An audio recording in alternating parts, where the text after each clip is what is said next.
کہ جو لوگ خصوصاً ہمارا شاہ رئیس بھائی، کیونکہ ہم وقت نگر کو مختلف ٹورزم یا اور حوالے سے پروموٹ کرنے کی تگ و دو میں رہتے ہیں، آپ سب کی خدمت میں السلام علیکم۔ تو آج کا یہ جو ایونٹ تھا، ایک تو یہاں سطح سمندر سے کوئی 3000 میٹر بلند ایک خوبصورت مقام، جس کو ہمارے زبان میں بیکچنگ غٹوم کہتے تھے، نیچرل کرکٹ پسن نیچرل کرکٹ سٹیڈیم سے آج پوری دنیا میں مشہور ہوا ہے۔ تو اس کا ایک مقصد ہے، ایک لاجک ہے کہ یہ جو ایونٹ ہمارا پسن میں منعقد تھا پچھلے میرے خیال میں 1.5 مہینے سے، جو روایتی ایک کھیل تھی ٹکسوری، اس کے مقابلے ہوتے تھے، لیکن آج کا فائنل اس مقام پر کرنے کا ایک مخصوص جو اس کا مقصد تھا وہ بھی میں آپ کو بیان کرتا جاؤں گا۔ رہی بات کھیل روایتی ہو یا ماڈرن آج کل جو کرکٹ ہے، جو بھی ہے، کھیل ایک صحت مند معاشرے کی علامت ہے۔ ایک مثبت سوچ رکھنے والے قوم میں یہ کھیل کے عنصر پایا جاتا ہے۔ کھیل ہمارا روایات مثلا نگر میں خاص کر، جس طرح ابھی ہمارے شاہ رئیس صاحب نے بھی بات کی کہ ہمارا جو کلچر تھا، ہم نگر والے مشہور ہی کھیلوں سے ہوئے ہیں۔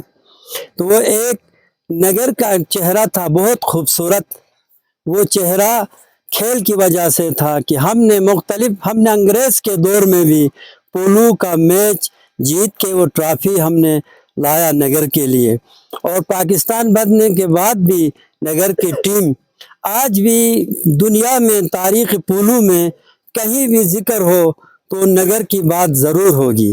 یہ ہمارا خوبصورت چہرہ تھا، ہمارا نگر کی روایات، نگر مشہور کھیلوں سے تھا۔ رہی بات کھیل کا بھی ایک ٹائم ہے، مطلب ہم ہر وقت کھیل کود کے ہم بھی مخالف ہیں۔ فطرت اللہ تعالیٰ بھی عبادت انسان کے لیے فرض کیا ہے، اس کے لیے ٹائم مقرر ہے، نہ کہ 24 گھنٹے نمازوں کے لیے ہمیں حکم نہیں دیا ہے۔ تو رہی بات یہاں جو ہمارے روایات میں کھیل تھا، تو پرانے وقتوں میں سخت سردی تھی، آج کل کے یہ دور نہیں تھا کہ آپ کو مختلف کپڑے یہاں میسر ہو، کھانے طرح طرح کے ہو۔ وہ ایک ایسا وقت تھا کہ وہاں کھیل کود مجبوری تھی لوگوں کی، یہاں کی جو مقامی لوگوں کی، تو کھیل کود میں اپنا وقت بسر کرتے تھے اور پیار محبت سے ایک دوسرے کے دکھ درد بانٹتے تھے، اور بہت ہی خوبصورت یہ ایک پیغام تھا دنیا کے لیے کھیل کی صورت میں۔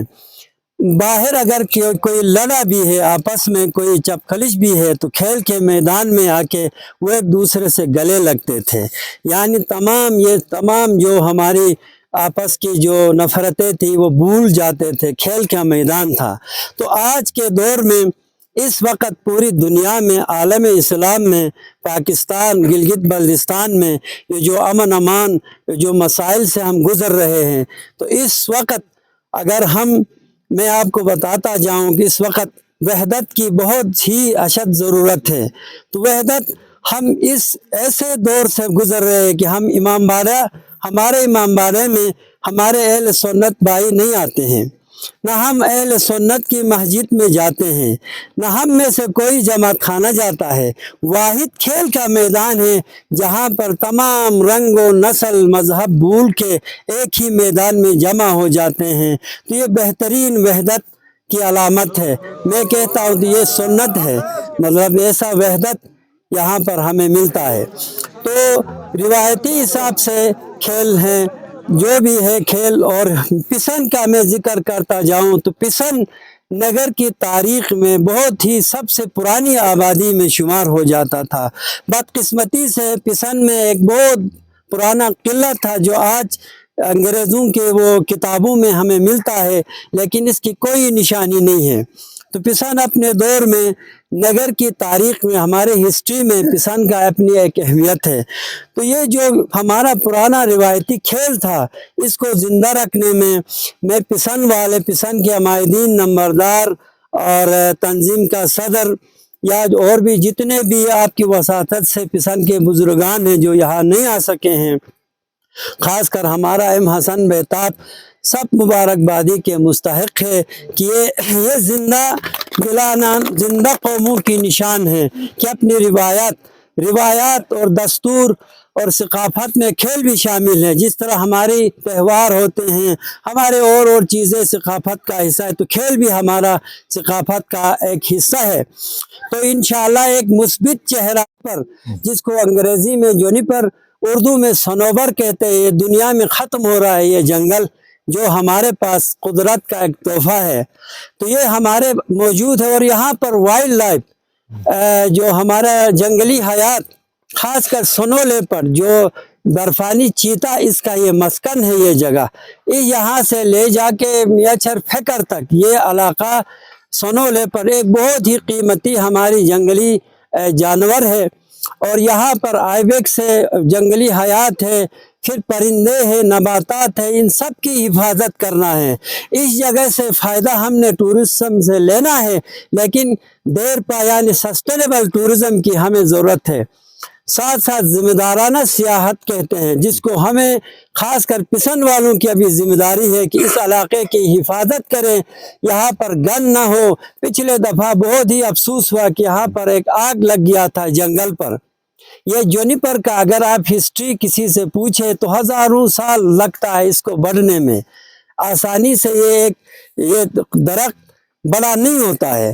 تو اس میں یہ ہے کہ آپ کی ذمہ داری ہے کہ یہاں سے ٹورزم سے آپ فائدہ بھی لے لیں اور اس کا حفاظت بھی کریں. یہ نیچر جو ہے، یہ جو فطرت ہے، اس کے آپ یہاں کے امین ہیں. ہم سب کا ہے، سارا نگر کا ہے، لیکن آپ کی بہت ہی ذمہ داری ہوتی ہے پسند والوں کی کہ اس کی حفاظت کرے. یہاں کا جنگل، یہاں کا گلیشر، تو اس سب کو رکھتے ہوئے ہم آگے جائیں گے. تو جس طرح کہتے ہیں کہ سانپ بھی مر جائے لاٹھی بھی نہ ٹوٹے، کہ ٹورزم سے ہم کس طرح کما سکتے ہیں. ایک وقت آئے گا یہاں پر بے ہنگم مطلب گاڑیاں آ جائیں گی، سو ہزار، جس سے ہمیں بہت نقصان ہونے کا خدشہ ہے. تو اس سلسلے میں پسند تنظیم جلد سے جلد ایک انوائرمنٹ اینڈ ٹورزم کمیٹی بنائے جو اس کی مطلب حفاظت، مطلب اس کی دیکھ بھال کرے. ساتھ ساتھ یہاں پر ایک انٹرنیشنل لیول کا ایونٹ ہم اپنی وسعت سے کوشش کریں گے، لیکن اصل ہمارے جو نمائندے ہیں جو ایوانوں میں جاتے ہیں، یہ ان کی ذمہ داری ہے کہ وہ کس طرح اس علاقے کی پروموشن میں اور اس علاقے کو اس جگہ کو پروموٹ کرنے میں ہماری مدد کر سکتے ہیں. ہم اتنا تھوڑا بہت کر سکتے ہیں کیونکہ ہمارے ہاتھ میں کچھ نہیں ہے. تو بس میں اپنے حساب سے آپ کے ساتھ تعاون ہر لحاظ سے کروں گا. تو بہت زیادہ آپ کا ٹائم لیا، سردی کا سخت موسم بھی ہے. تو کہتے ہیں نا، جس طرح علامہ اقبال نے فرمایا تھا، افراد کے ہاتھوں میں ہے اقوام کی تقدیر، ہر فرد ہے ملت کے مقدر کا ستارہ. والسلام.